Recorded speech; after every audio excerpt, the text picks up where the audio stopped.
Bom dia, seja bem-vindo ao programa Ciência e Movimento. No destaque de hoje, a entrevista com o pesquisador Rodney Gomes, do Observatório Nacional do Ministério de Ciência e Tecnologia. Na nossa pauta, o nono planeta do Sistema Solar.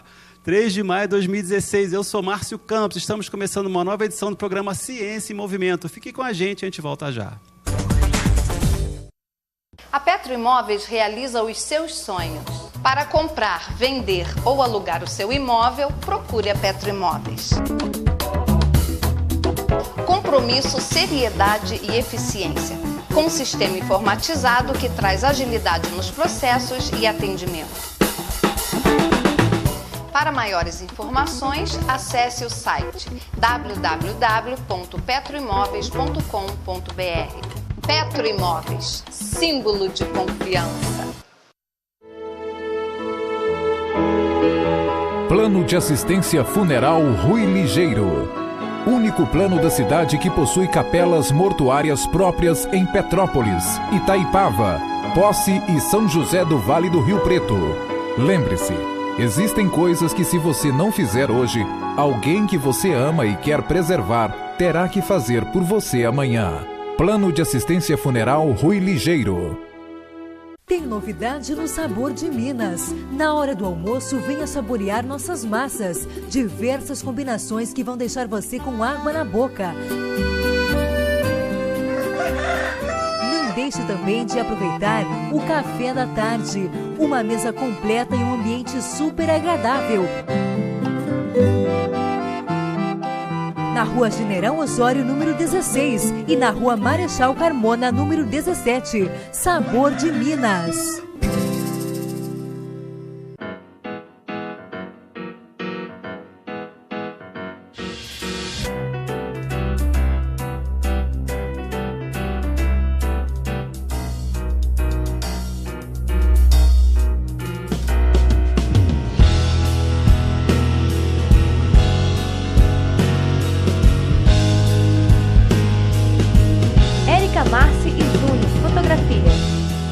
Serem dois do que um. Programa Ciência e Movimento. E no destaque de hoje, a entrevista com o pesquisador Rodney Gomes, do Observatório Nacional, que é uma agência de pesquisa do Ministério de Ciência e Tecnologia. Mas antes de conversar com o Rodney, que a gente vai conversar sobre o nono planeta no Sistema Solar, lembrando aqui da entrevista da última semana com o Leonardo Procópio e Diogo Padilha, os organizadores do Grupo de Desenvolvimento da Google em Três Rios, uma entrevista muito legal, mostrando uma garotada e professores lá da FATEC Três Rios, desenvolvendo uma ação local na área de tecnologia, empreendedora, desenvolvendo novos aplicativos na área de educação, na área de serviço social. Muito interessante, vale a pena você conferir a entrevista do Grupo de Desenvolvimento da Google de Três Rios, com o Leonardo Procópio e o Diogo Padilha. E também lembrando que do lançamento do aplicativo do RPT Play, o aplicativo da Rede Petrópolis Televisão, que você pode baixar para o seu celular e assistir ao vivo a programação da Rede Petrópolis Televisão. Você pode também agendar, assistir um programa pelo seu celular, né? Claro, se você quiser assistir o programa Ciência e Movimento, marque lá toda terça-feira às 10 da manhã e todos os sábados às 22h30 e você vai assistir a programação da Rede Petrópolis Televisão no seu celular, com uma conexão à internet. Claro, baixe o aplicativo já.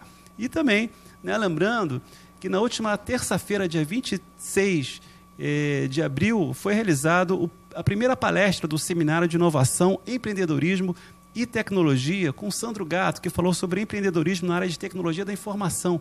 Muito legal a palestra do Sandro Gatto, lá no CVT do Cascatinha, foi às 19 horas, uma plateia muito grande.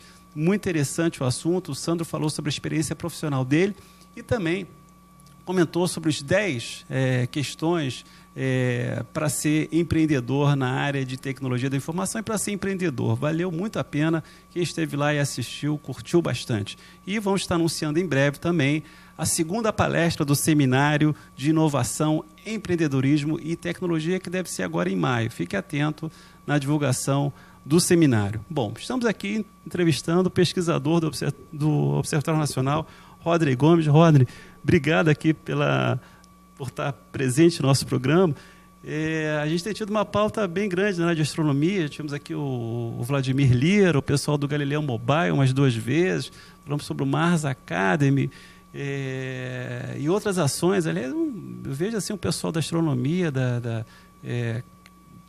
muito engajado nessa questão da divulgação científica, né? Parabéns a toda a área, né? Eu que agradeço a oportunidade de estar aqui divulgando um pouco mais a astronomia brasileira, né? Bom, Roger, a gente tem a questão saiu recentemente a questão do 9º planeta no sistema solar, né? O que isso significa? O que é isso? Existe um 9º planeta no sistema solar? Existe evidência que comprova isso? Como é que está essa questão do 9º planeta? Existem algumas evidências fortes que foram, na verdade, publicadas no começo desse ano, através de um artigo. Os autores são Batkin e Brown. Essas evidências dizem o seguinte: alguns objetos que a gente chama de transneptunianos são objetos do sistema solar, do tipo cometários, que estão bastante distantes do sistema solar. Então, as órbitas desses objetos, toda órbita ela tem uma direção no espaço, pelo fato de elas serem órbitas elípticas, né? Seria a órbita do maior eixo dessa elipse. Então, em geral, a direção dessas órbitas, elas se espalham, tá, em 360 graus. No caso desses objetos bem afastados do sistema solar, essas órbitas elas estão bastante alinhadas. Não existe nenhuma explicação em função da perturbação gravitacional dos objetos do sistema solar que a gente conhece hoje, basicamente os planetas, que possa explicar esse alinhamento. Já um planeta distante, tá, no sistema solar, já pode explicar bastante bem essa direção preferencial dessas órbitas desses objetos. Então, essa seria a maior evidência, né, da existência desse planeta. Agora, essa questão do 9º planeta, em função dessas evidências que se tem no sistema solar, já é uma coisa antiga, quer dizer, essas perturbações que você coloca da órbita, né, para justificar a existência de um planeta, isso é uma coisa que os astrônomos já viam isso antes e nunca tiveram preocupação em, de vez, estudar esse problema, ou as pessoas resolveram de uma hora para outra, assim, não, tem um problema aqui, vamos focar em si e tentar resolver esse problema. Como é que ficou essa questão? Porque ficou muito esquecido, era um problema esquecido, era um problema que estava lá, como é que... É curioso, porque, na verdade, quer dizer, esses objetos que estão alinhados, acho que são em torno... Tem mais de um tipo de alinhamento, mas digamos que são uns 6 objetos que estão alinhados dessa forma. Mas é suficiente para já determinar uma boa... se afirmar com bastante certeza estatística de que precisa de alguma coisa, algum planeta lá no fim do sistema solar para explicar isso. E é um pouco de, não vou falar de sorte, mas de alguém tem que, a primeira vez, perceber, né, notar esse detalhe. Foram essa dupla, né, que observou. Poderia ter sido qualquer um, até eu poderia ser, mas eu não me foquei nisso, né? Uhum.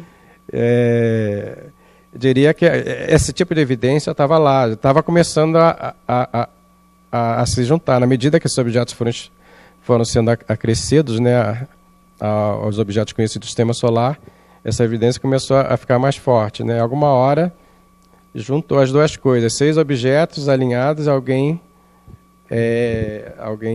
notou, alguém foi atrás, percebeu, não sei como, e a partir daí foi atrás dessa... Primeiro foi atrás de saber se esse alinhamento poderia ser explicado de outra forma, se esse alinhamento poderia ser apenas casual, né? Inclusive no artigo deles eles mostram que a probabilidade de ser casual acho que é 0,03%, alguma coisa assim, é muito pequena, né? Então realmente precisa de uma explicação e o planeta é a melhor explicação, né? Agora, esse planeta ele já foi visto, quer dizer, ou ainda não... Sabe que tem uma órbita, mas ainda não se encontrou o planeta, é isso? Exatamente. Em função justamente desse alinhamento, desses objetos transneptunianos, né, você pode aproximadamente determinar a órbita desse planeta, do planeta 9, né? Mas eu diria, do planeta 9, por enquanto, né? Imagino que depois de descoberto vão atrás do nome certo para ele. Então, você consegue determinar a órbita dele de uma maneira aproximada, também não é precisa, né? Mas tem a segunda coisa. Uma coisa é determinar a órbita do planeta, a segunda é determinar onde o planeta está nessa órbita.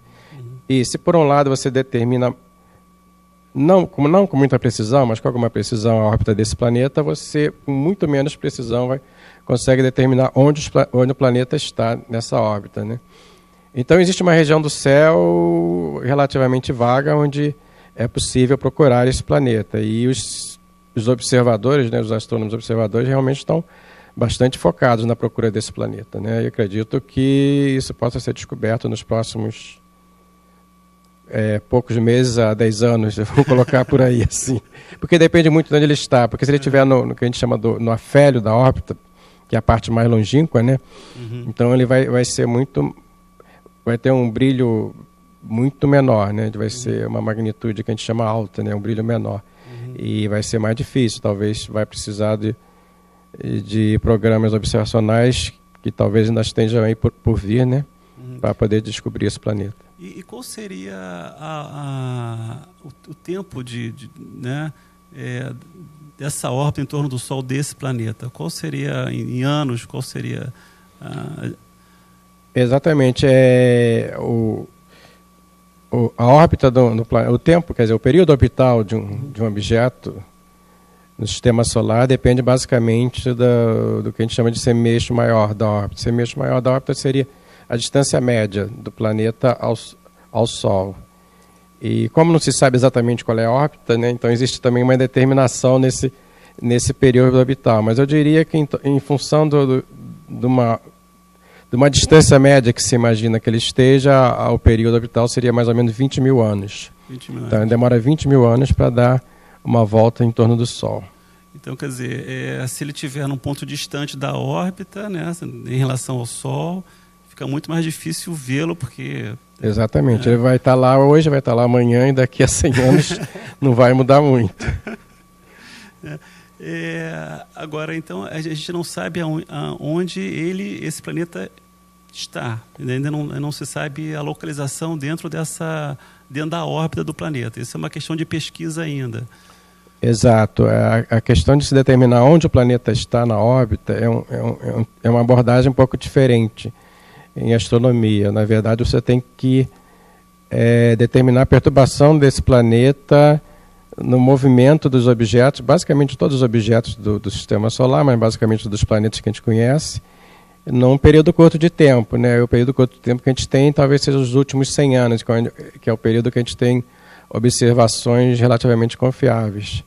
E foi feito um trabalho depois esse original de Batkin e Brown sobre onde o planeta poderia estar, né? Então, de certa maneira, se retirou a possibilidade de ele estar muito perto, no que a gente chamaria de periélio da órbita, porque muito provavelmente na verdade ele já poderia ter sido achado, porque ele é muito forte, mas além disso a perturbação do planeta nos objetos do Sistema Solar seria forte o suficiente para já ter sido notado. Então ele está mais afastado nessa órbita, numa posição mais afastada, mas ainda tem uma enorme percurso dessa órbita onde esse planeta possa estar. Qual seria o tamanho de um planeta como esse? Tem ideia? A pessoa tem ideia? Tem alguma teoria em relação ao tamanho? O tamanho, o próprio artigo original do Batkin Brown que gerou toda essa excitação a respeito da procura do planeta,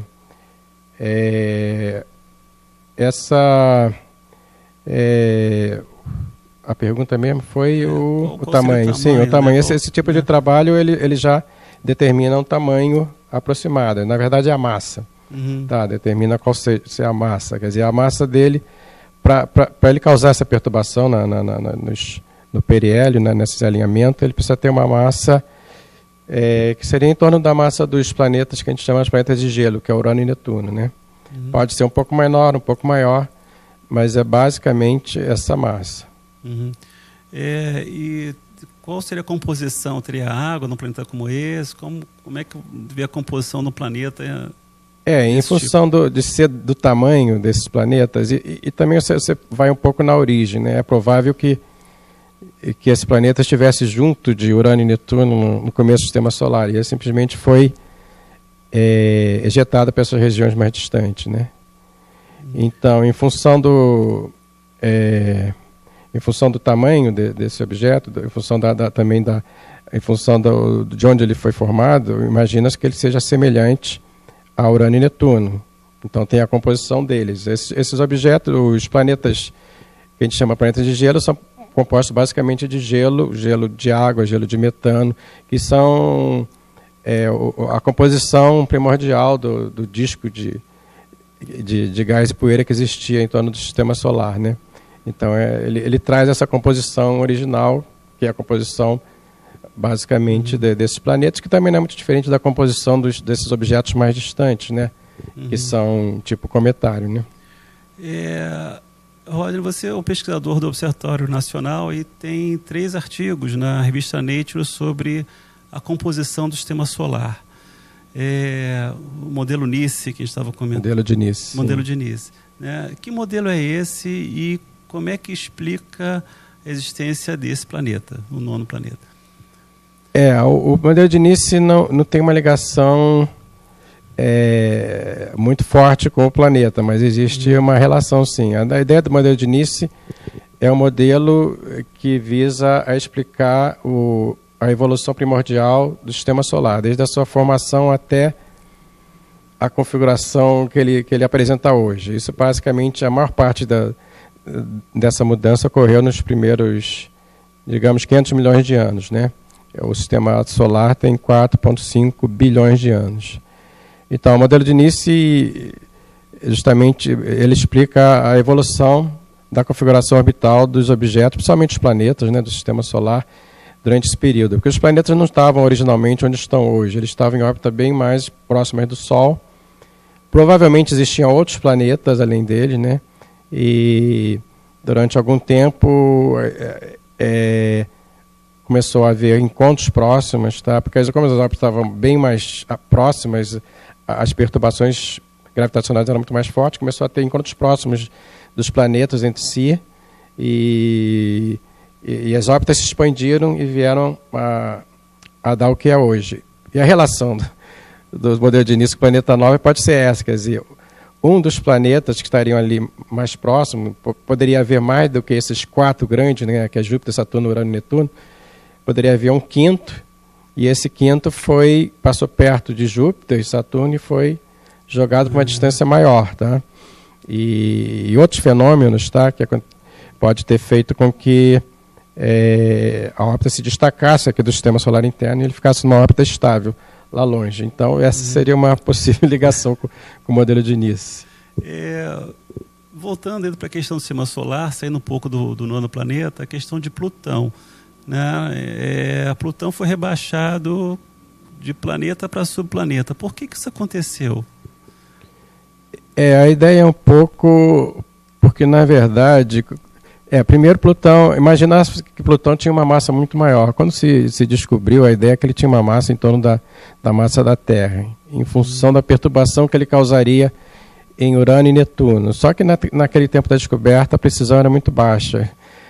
Curiosamente, na medida que foram feitas observações mais precisas, a massa de Plutão começou a diminuir teoricamente, no sentido de que você não precisava de uma massa tão grande para explicar as perturbações nos planetas existentes. Quando se descobriu o principal satélite de Plutão, Caronte, você consegue determinar a massa com muita precisão, através da lei de Kepler, né? Então, se percebeu que a massa de Plutão era 0,003 da massa da Terra. Era uma massa muito pequena. E, então, de certa maneira, Plutão continuou sendo planeta, mas já estava meio estranho. E, com o tempo, se começou a descobrir esses objetos newtonianos, tamanho muito próximo de Plutão. Até o Eris, que tem um tamanho muito aproximado de Plutão, né? E essa questão... Imagina que se tenha muitos outros desse tipo de objeto do tamanho de Plutão. Então, essa foi a primeira razão para rebaixar. Então, acabou que se chama de planeta anão, né? Esses objetos que são grandes o suficiente para ter uma forma esférica, como Plutão, tem outros, como o asteroide Ceres, por exemplo, é um planeta anão. Mas não são grandes o suficiente para limpar a região em torno dele pela sua perturbação gravitacional, em torno da sua órbita, né? Esses são os planetas anões. Então, por isso que esse planeta novo agora, a gente está chamando de nono planeta, porque Plutão foi rebaixado. Exatamente, porque Plutão era o nono, né? Então, durante o problema, existia a procura do planeta X, que esse X provavelmente tem a ver com X de 10 algarismo romano, porque Plutão, nesse tempo, Plutão ainda era o nono. Então, agora a gente está na procura do planeta X e X, o planeta 9. Bom, a gente sabe que, pelo que o senhor comentou aqui, a gente tem uma evidência forte de que tem um nono planeta, mas há outro tipo de explicação para esses fenômenos que estão, né, de alinhamento lá nos confins do sistema solar, que explique a razão dessa perturbação que não seja de um planeta? A ideia de que a comunidade científica, os astrônomos estão bastante motivados na procura desse planeta, bastante excitados, é pelo fato de que não existe essa outra explicação, né? A explicação realmente mais óbvia, mais clara, é a existência realmente de um planeta desse tipo para provocar esses alinhamentos, tá? Existem outras... esse planeta causaria outros fenômenos, tá? No sistema solar, na configuração orbital do sistema solar, né? Um que eu basicamente estou pesquisando ultimamente é o fato de que o eixo de spin, o eixo de rotação do Sol, o Sol também tem um eixo de rotação, né? Ele, na verdade, fica inclinado de 7 graus em relação ao plano invariante do sistema solar. E uma possível explicação disso é que esse planeta ele vai inclinar todo o eixo do plano invariante, todos os planetas vão ser inclinados juntamente, mas o Sol não consegue, ele não perturba esse eixo. Então, essa diferença justamente seria uma ação desse planeta 9. Tá? O que isso impacta assim, né, para o dia a dia da humanidade, vamos dizer assim, né, a concepção de quem nós somos, nesse universo todo, a existência desse nono planeta depois de tanto tempo sem descobrir um planeta no nosso sistema solar? Curiosamente, hoje existem, por exemplo, descobertas de planetas extrasolares, né, que parece que é uma coisa até mais fora, né, do comum, né? Mas o planeta, até o fato de descobrir um planeta extra no sistema solar parece que cria assim uma expectativa maior, porque já descobriram em outros sistemas estelares que estão tão longe e a gente não sabia que existia esse, né? É mais nosso, né, esse. Então cria uma... do ponto de vista... ele não vai causar nenhuma perturbação específica para nós, assim, não vai, nenhum evento catastrófico, mas é o fato de a gente conhecer melhor, né, conhecer um pouco. Do ponto de vista científico, tem o fato de... a existência daquele planeta lá tem implicação para como o sistema solar exatamente surgiu. A ideia é que provavelmente existiam muitos outros planetas no sistema solar primordial, tá? Porque esse fenômeno de Júpiter e Saturno expulsar um planeta para longe, o mais provável é que ele realmente ejete para fora do sistema solar. Se a velocidade que ele imprime no planeta é suficientemente grande, o planeta nunca mais volta. Existe uma probabilidade estatística dele não ser ejetado. E se existisse só um extra, dificilmente ele estaria lá. Para que essa probabilidade de existir pelo menos um seja real, deveria existir, digamos assim, uns 4 ou 5. Então, existem essas implicações para como é que era o sistema solar primordial, né? E como seriam outros sistemas estelares primordiais. Obrigado, Roderick, pela sua entrevista. Estamos aqui encerrando o nosso programa Ciência em Movimento ao vivo da terça-feira, você sabe, com reprise aos sábados às 22h30. Obrigado pela sua companhia, obrigado, professor. Até a próxima semana. Um forte abraço, tchau.